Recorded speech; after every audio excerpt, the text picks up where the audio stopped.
Добар ден на сите. Дали на нашите чела пишува дека сме идиоти? Ова не се мои зборови, ова се зборови на турскиот председател Ердоган и не се однесуваат на бројните коментари за интервјуто со Заев на еден човек од Сител, туку на Европската Унија и нејзините повици до Анкара да ја отвори границата со Сирија и да ги пушти да влезат десетиците илјади сиријци кои бегаат од војната. Ердоган деновиве не ја крие својата иритираност од постапките на Европската Унија. Ке бидеме трпеливи, вели тој, ама ке направиме што треба.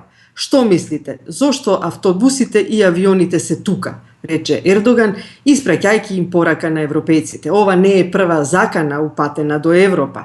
Ердоган му рекол уште во ноември на председателот на Европската комисија Јункер дека Турција може во секој момент да ги отвори своите граници и да ги испрати бегалците во Грција и Бугарија, велејќи им: "Збогум, драги бегалци, одете во Европа." Оваа нетрпеливост може да се оправда со фактот што Турција е веќе домаќин на околу 3 милиони бегалци, а ветените 3 милиарди евра од Европа се уште не се стасани и 2,5 месеци по даденото ветување.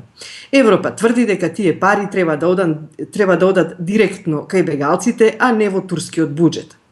И така нервозата расте, Ангела Меркел по трет пат отпатува во Анкара, а турскиот премиер е поканет на самитот на Унијата идната недела во Брисел, самит кој ќе биде посветен, меѓу другото, на бегалците. За некои европски лидери, како Меркел, клучот на решението на бегалската криза се наоѓа во Турција.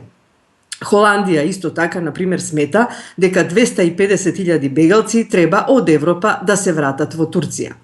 Некои сметаат дека решението се наоѓа на грчко-македонската граница. Па така, низ Балканот деновиве видовме цело дефиле високи европски гости, особено оние од оние земји кои не сакаат да чујат за прием на бегалци. Со чесен исклучок на Австрија, која не сака бегалци, но мораше да ги прими и одговори на своите обврски. Се разбира, овде спаѓаат и Германија и Шведска. Но да се вратам на решенијата. Франција, но таа и не е единствена, например, смета дека треба да и се помогне на Грција преку изградба на надворешна граница која би се наоѓала на границата со Македонија, надворешна граница на Европската Унија. На извесен начин изградба на карантин кој, погодувате, ќе ги заглави бегалците на граница кај нас. И тоа така ќе трае 1, 3, 4 или повеќе месеци со цел да се спаси Грција и да и се овозможи да остане член на Шенген зоната, бидејќи, како што знаете, многу земји бараат Грција да биде исклучена од Шенген зоната, а Европа со тоа ќе се спаси од бегалците. Истовремено, Турција треба да ги чува кај себе сите нови бегалци.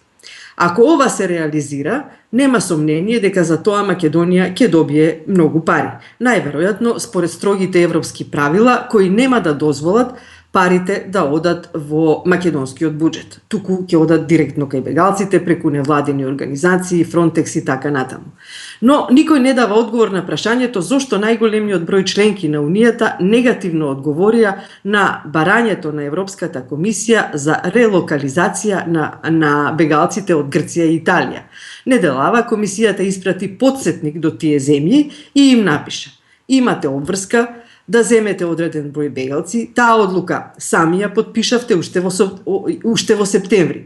Засега одговорот на ова писмо и на ова барање е само дебела тишина и можам да додадам многу популизам."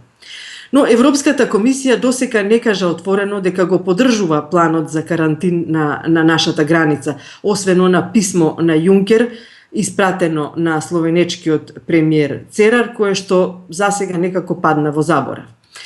Но Европската комисија смета дека балканските земји треба да се подготват за подолгорочен прием на бегалците и да ги подобрат и прошират капацитетите за таа цел.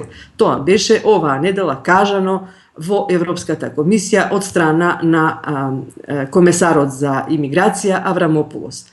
Тој истиот комесар Аврамопулос рече исто така дека план Б нема. Има само план А, според кој земјите членки треба да примат бегалци. А НАТО, на барање на Турција и Германија, одлучи да прати мисија во Медитеранот која треба да се бори против криумчарите на бегалци. Конечно, нема ништо ново да ви откриам ако кажам дека бегалската криза го доведува во прашање самото постоење на Европската Унија. Унијата ја издржа финансиската криза, иако можеби нова е на повидок, но тоа е сосема друга тема, но покажува знаци на силна паника во бегалската криза. Па така, 6 земји основачи на Унијата, оние од 1957 година, значи Холандија, Белгија, Луксембург, Франција, Германија и Италија се согласија дека Европска Унија со две брзини повеќе не смее да биде табу тема и на таа тема треба да се разговара. Тоа значи повеќе интеграција за оние земји членки кои тоа го сакаат. За другите, Унијата може да остане само голем слободен пазар. Идеја која без сомнение ќе и се допадне на Велика Британија.